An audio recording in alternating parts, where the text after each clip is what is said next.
एक पढ़ी लिखी वैज्ञानिक दृष्टिकोण रखने वाली एक लड़की जब अपने ससुराल जाती है तो वो कभी पूजा पाठ को महत्व नहीं देती है। तो जब अपने ससुराल जाती है तो उसका जो ससुराल का परिवेश होता है वो एक धार्मिक और आडंबर में डूबा हुआ होता है। तो जब ससुराल जाने के दूसरे तीसरे दिन बाद उसकी सासू माँ उसे मंदिर जाने के लिए कहती हैं तो बहुत असमंजस में पड़ जाती है कि मैं सासू माँ को मना कैसे कर सकती हूँ। तब वो अपने सासू माँ को मना नहीं कर पाती है और वो मंदिर जाती है। जब वो मंदिर जाती है तो जैसे ही मंदिर में प्रवेश करती है तो गेट पर देखती है कि एक शेर, पत्थर का शेर बना हुआ चित्र है। तो डरने का नाटक करती है कि ये शेर और तो मुझे खा जाएगा। तो उसकी सासू माँ कहती है कि नहीं, पागल हो गई हो, ये तो पत्थर का बना हुआ शेर तुम्हें नहीं खा सकता, कैसे खा सकता है। तो बोलती है कि अच्छा है। जब वहाँ से थोड़ा आगे बढ़ती है तो देखती है कि एक कृष्ण है और यहाँ गाय एक खड़ी है। तो वो जो बाल्टी हाथ में लिए रहती है, मंदिर में लेके जाती है पूजा के लिए, तो उस बाल्टी को गाय के नीचे लगा देती है, थन के नीचे, और कहती है अपने सासू माँ से कि सासू माँ अभी ये गाय दूध देगी, घर ले चलेंगे, इसका खीर बनाएंगे।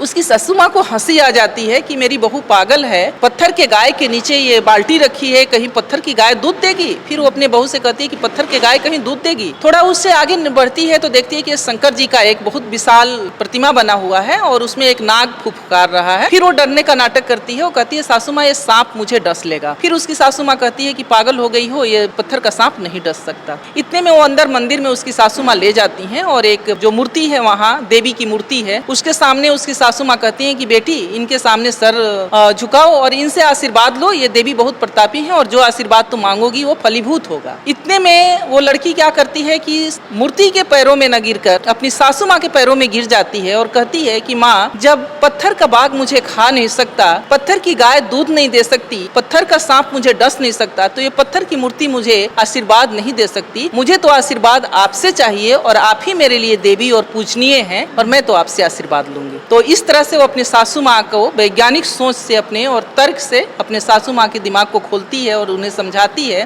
कि ये जो मानव धर्म है वो सबसे बड़ा धर्म है, अपने से बड़ों से आदर करें, न कि हम पत्थर की चीजों में कहीं आशीर्वाद ढूंढें या भगवान ढूंढें। उससे बेहतर है कि हम अपने बड़ों में से आशीर्वाद लें, वो फलीभूत हो।